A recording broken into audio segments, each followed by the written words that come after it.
Well, good morning everyone, and thank you for coming back. It's Saturday the 14th of March.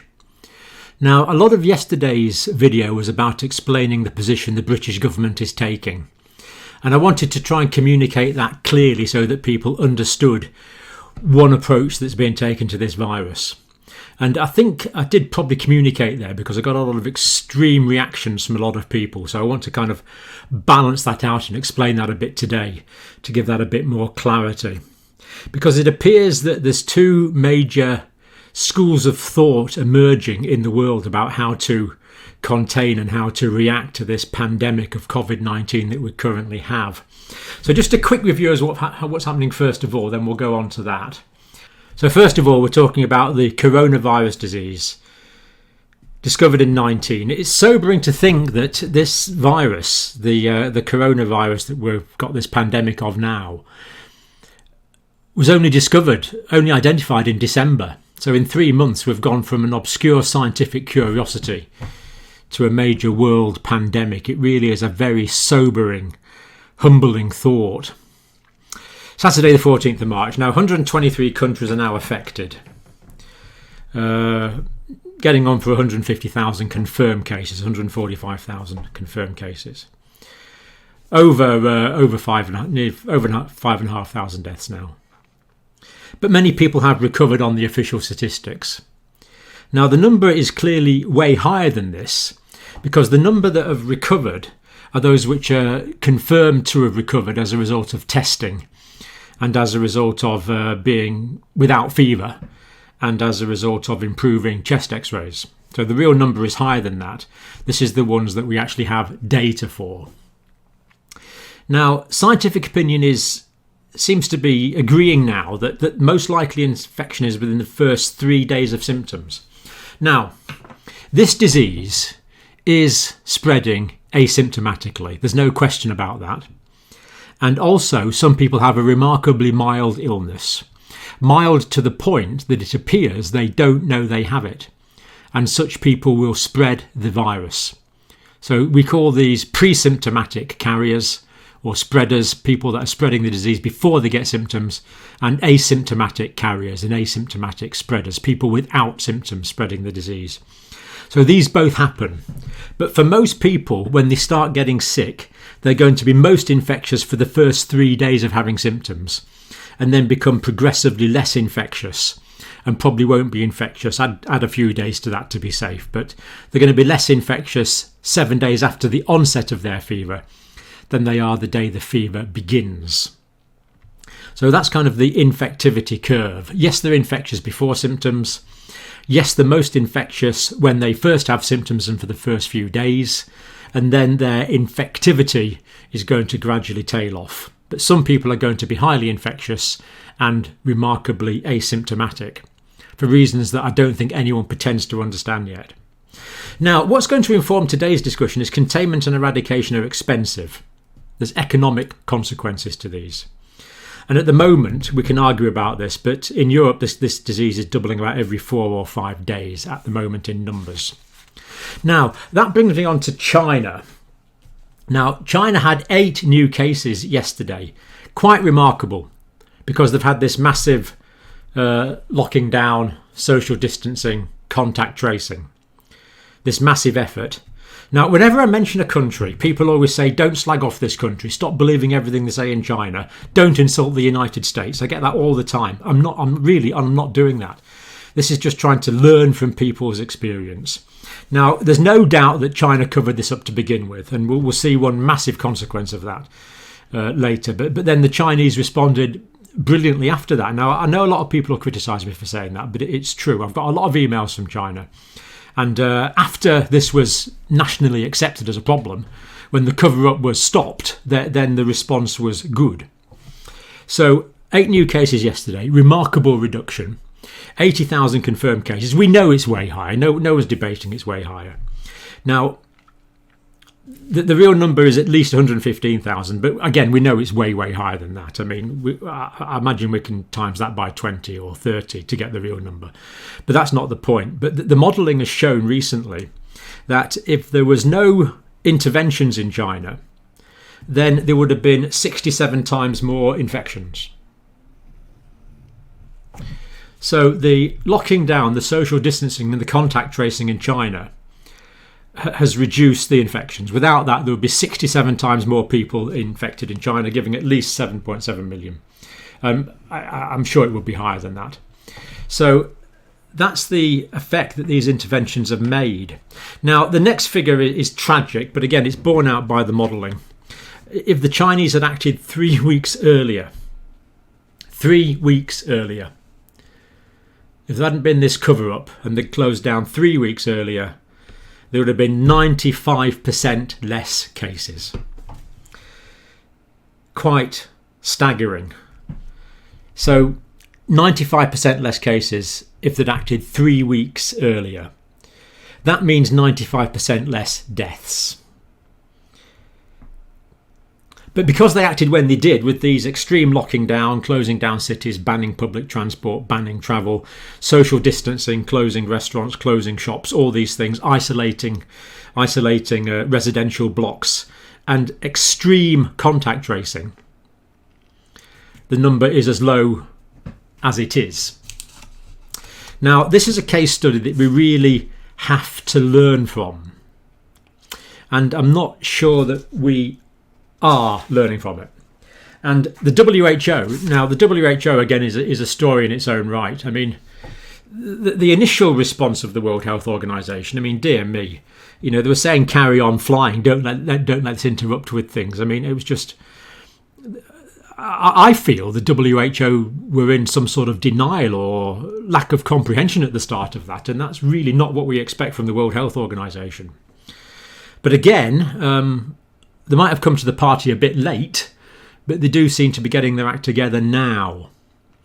And this is the report from Dr. Tedros, the Director General of the World Health Organization, with bits chipped in from other people. Now, clearly, unambiguously now we state with the World Health Organization that Europe is now the epicentre of this pandemic. It is the epicentre. There's more daily cases now in Europe than China at the peak of their outbreak. So, in other words, the growth of the pandemic now in Europe is greater than the growth of the epidemic in China when it was accelerating at its fastest point. And that's without taking into consideration the United States, which already has extensive community transmission. There is no question about that in the United States now. So that's where we're at. That's their assessment of the world situation. So in other words, Europe is where China was in January and February. Countries must take a comprehensive approach. Now, the World Health Organization is a diplomatic organization, but there is no question at all in my mind that the World Health Organization was, what term shall I use here, telling off, wrapping the knuckles of, castigating. I could think of several other terms for a good dressing down of my government. I believe the World Health Organization was criticising the UK, of course without criticising the UK because they're diplomats. They're all very polite. So the key thing is here that the World Health Organization and the consensus of their international expertise says that we need a comprehensive approach. Now that involves testing. Now let's take that example. My country has decided only to test sick people now on clinical grounds, on the belief that the virus has already escaped, the genie's out of the bottle and it's everywhere, so there's no point testing. So that's basically what my government and scientific advisors are saying, but there's no question that is contradicting what the World Health Organization is saying. Now, I'm just an independent observer. There's not for me to say someone's right and someone's wrong, but it's patently obvious the World Health Organization advice and the advice from the British government is contradictory. And the testing in the United States has been lamentable. It's been a serious ball dropping in the United States. Now, don't think I'm criticising the United States. I'm not. It's a wonderful country. I'm not criticising a country. But the scientific fact of the matter is they just haven't been testing. North Korea has been doing more tests in a day than the United States has done. North Korea has been doing 10,000 tests a day. As of a day or two ago, the United States hadn't done 10,000 tests, I don't think. What happened was the Centre for Disease Control didn't adopt the World Health Organization test. They said, no, we're going to do our own. We're going to develop our own test. Fair enough, but then they didn't get their act together. And this has been spreading in the United States without people knowing about it because there wasn't testing. And now my country's not testing. We'll look at the rationale for that, but we're not testing people now unless there's clinical grounds. Contradicting the World Health Organization. Contact tracing. Now my country's moved from containment to delay. So again, they're not quite saying this, but they're more or less saying there's no point contact tracing because we know the virus is out there. We know it's there now. The World Health Organization is saying no. Contact tracing is an essential part of your comprehensive approach. There's a clear contradiction here between the World Health Organization and what my government and scientific advisors are recommending. Quarantine. Well, at the moment, my government is saying people who are ill should self-quarantine for 7 days, self-isolate for 7 days. But they're saying the family doesn't need to. Now, to me, isolation is you isolate someone who actually has the infection. You isolate them. And other people around about them are quarantined in case they're infected. So the World Health Organization is advocating quarantine, and my government's only advocating isolation. It's a clear contradiction. Social distancing. Now, this can mean a lot of different things. And it looks like my government's about to ban mass gatherings. But basically, in the UK at the moment, we don't have much social distancing. Social distancing involves cancelling basically all times that people come together. And in the UK, there's people eating in restaurants, there's people eating in pubs, there's people going to churches, there's people going to mosques. So basically, there's this huge contradiction I see between what the World Health Organization is telling us to do and what we are doing. And other countries are doing even less, it has to be said. So this is a massive problem. And the World Health Organization addresses that quite directly here. It says do it all. When it says do it all, it means do all of these things. Do it all. Every country should do it all. And many countries are not, and I think I have to conclude that my country is not currently obeying World Health Organization guidelines. Any country who thinks that won't happen to us is making a deadly mistake. Now, these are the words of Dr. Tedros. Deadly mistake. So, in the view of the World Health Organization, it looks like several governments around the world are making a deadly mistake. To be fair, again, not criticising any particular country, but the United States has been in denial about this until recently. Certainly at the political level, I would say. There's been a degree of denial. Oh, that won't happen to us. You see, people just can't conceptualise what is happening here.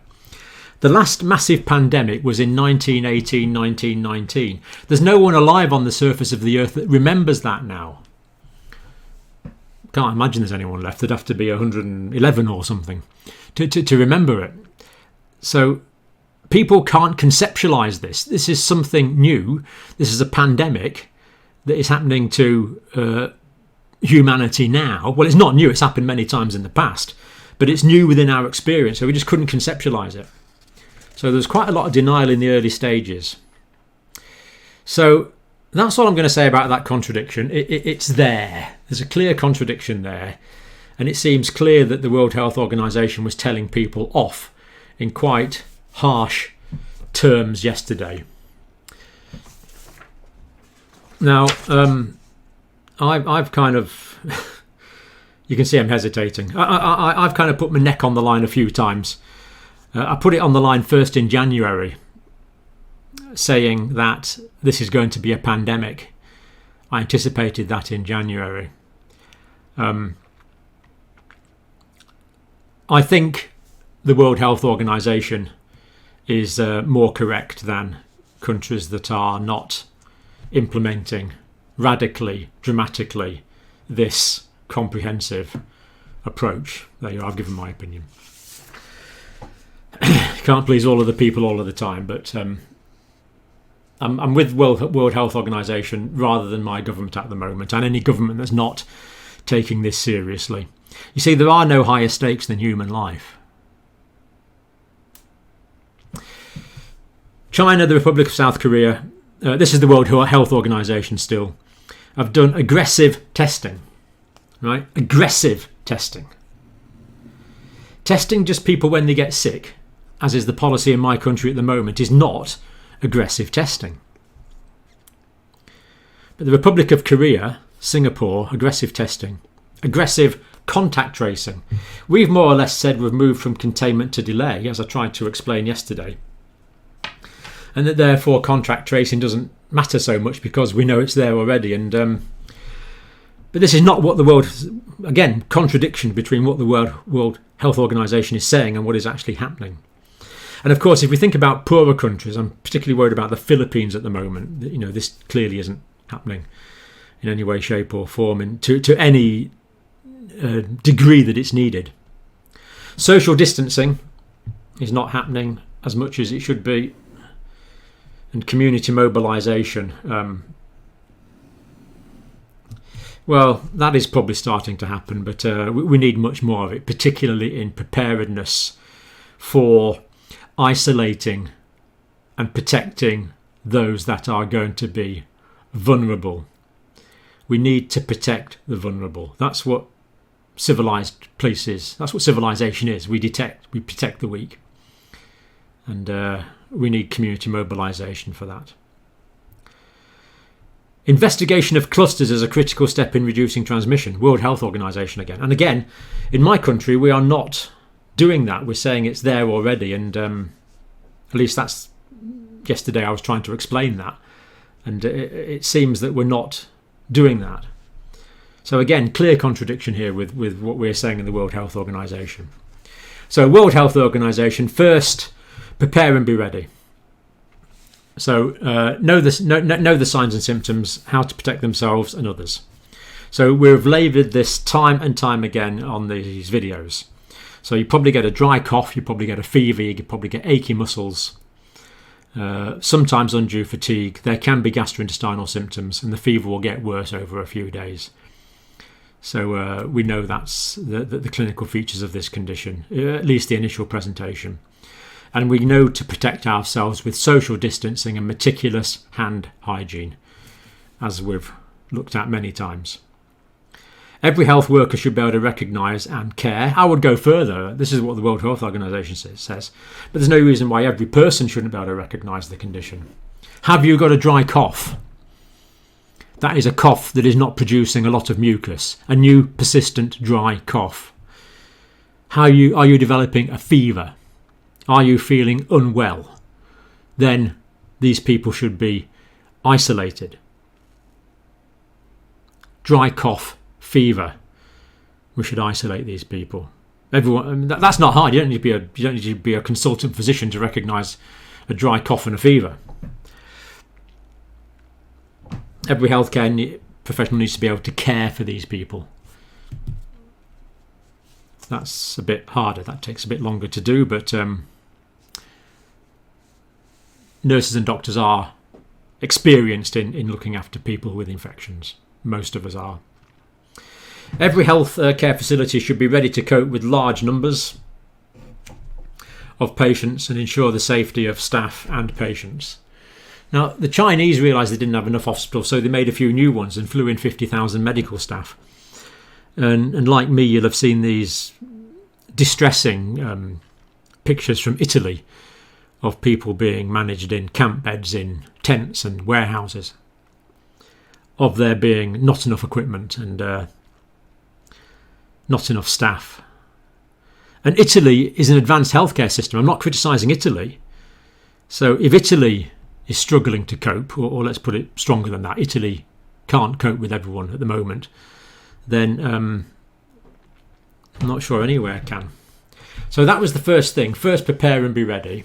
Second thing, detect, protect and treat. So again, clear contradiction. We're not really detecting that much now, only clinical cases in the UK. We need to protect the vulnerable and we need to treat those that are ill. We have no specific antiviral treatment. We have no vaccine. So we have to support people through the illness with such things as antibiotics to treat secondary bacterial infection, particularly with oxygen. When people's blood levels of oxygen go down, oxygen is going to be critical and life-saving. Supplies of oxygen are going to be absolutely critical. And supplies of ventilators are going to be critical because they are highly limited. World Health Organization again. Dr. Tedros, you can't fight a virus you don't know where it is. If you don't know where it is, you can't fight it. So at the moment, some governments, including mine, aren't really looking for it. We're just assuming it's there. So according to the World Health Organization, we're not in a position to fight it. Find, isolate, test and treat every case. Right, every case. That's what we need to do to break the chains of transmission. That's what we need to do. Because every case we find and treat limits the expansion of the disease, which is what our aim is, to make less people sick at the same time.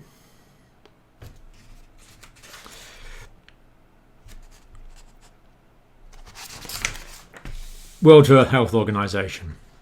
Reduce transmission. The language Dr. Tedros used was, don't just let this fire burn. Now, isolate the sick. Good. So the UK is advising we do that. And the World Health Organization says, and quarantine their contacts.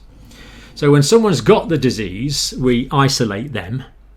The people round about them who may be infected, we describe that as quarantine.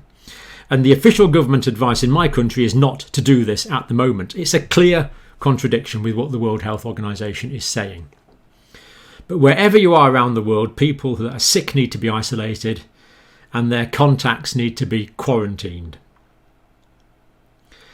The sick need to be isolated for at least 7 days. The ones we're worried about in quarantine, because the incubation period is 2 to 14 days, they need to be quarantined for 14 days.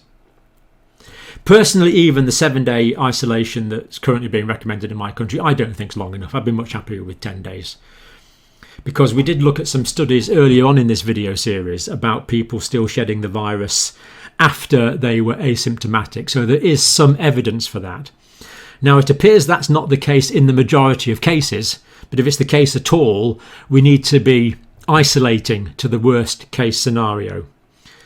So again, it looks like the official guidelines here aren't for long enough and we're not quarantining contacts. This bit especially is just such an obvious contradiction. To me, it just seems so obvious we need to quarantine contacts. And yet, my government is saying we don't need to. But this applies to wherever you are. If you're watching in the United States, isolate the sick and quarantine their contacts. President Trudeau in Canada is doing this. He's isolated himself and his family are in quarantine. So he did a news conference at distance from his home in Canada. So good to see he's doing that. But this needs to be everywhere. And at the moment it's not. In addition, measures that increase social distancing, such as cancelling sporting events. Now, again, individual sporting events have been cancelled in my country. Marathons have been cancelled, football's been cancelled, rugby's been cancelled. But again, this is not official government guidelines. So again, there's a clear contradiction here between the World Health Organization, who say cancel sporting events, and my government, who's not. So wherever you are, the World Health Organization is saying cancel these mass gatherings because it may help to reduce transmission. That's the World Health Organization consensus of scientific opinion. These measures, of course, should be based on local contacts and risk assessment and should be time limited. Now, a lot of people have put in bans for about 2 weeks now, but they are going to have to end up being extended. There is no question about that. Even if you cannot stop transmission, you can slow it down and save lives. This is the World Health Organization. So let's be clear. Slowing down the rate of transmission will save lives. The debate is how we do that. And to me, these World Health Organization guidelines issued yesterday are sound advice to do that. Any government that is not complying with this is not complying with World Health Organization consensus of international scientific opinion, in my view. But as I say, people will shoot me down for that, but there you go. Right, fourth, innovate and learn. It's a new virus, a new situation. Now, to be fair, no one knows.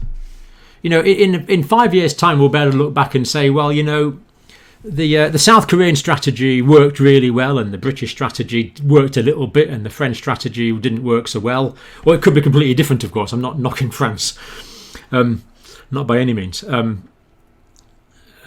So at the moment, we don't know. I'm just saying I think the smart money should be with the World Health Organization thinking on this at the moment. That's my view at the moment. So we're learning. We must all find new ways to prevent infection, save lives and minimise impact. Clean your hands regularly, of course.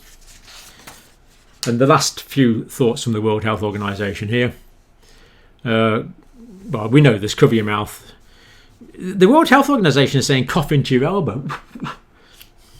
I think better into a tissue. Catch it, bin it, kill it is my view. So I don't quite agree with the World Health Organization on that one. Stay at home if you're sick. And I would also add, if you are the contact of someone who is sick. Avoid unnecessary travel and large social gatherings, or pretty well any social gatherings really. I would say comply with the advice of your local National Health Authority. Now, I agree with this. We need government. Any government is better than chaos. But I think we need a debate on whether governments need to do more around the world or whether governments need to change their strategy. And at the moment, I think my government's probably in the category that needs to review their strategy to be more consistent with World Health Organization thinking. Find and share reliable information. Let's hope we're sharing everything. I mean, one good thing is journals that you sometimes have to pay for do seem to be putting COVID-19 material up free for free public access, which is good. And then the World Organization asks for some more cash, as they usually do. Right, that's my thinking today. So basically, two schools of thought emerging, I think we've got here. The kind of wait and introduce strategies as you think they are necessary, as the UK government seems to be doing. My question is that reactive? Is that sufficiently proactive? Many governments around the world are being much more proactive. I've got some excellent examples of that. So that's the debate at the moment, and I feel some governments are behind the curve, and the World Health Organization is actually making sense on this. But we have to examine what the World Health Organization are saying, because, quite honestly, I radically disagree with some of the advice they gave or didn't give in the early stages. Probably expressed more opinions than was wise today, but there you go, that's done.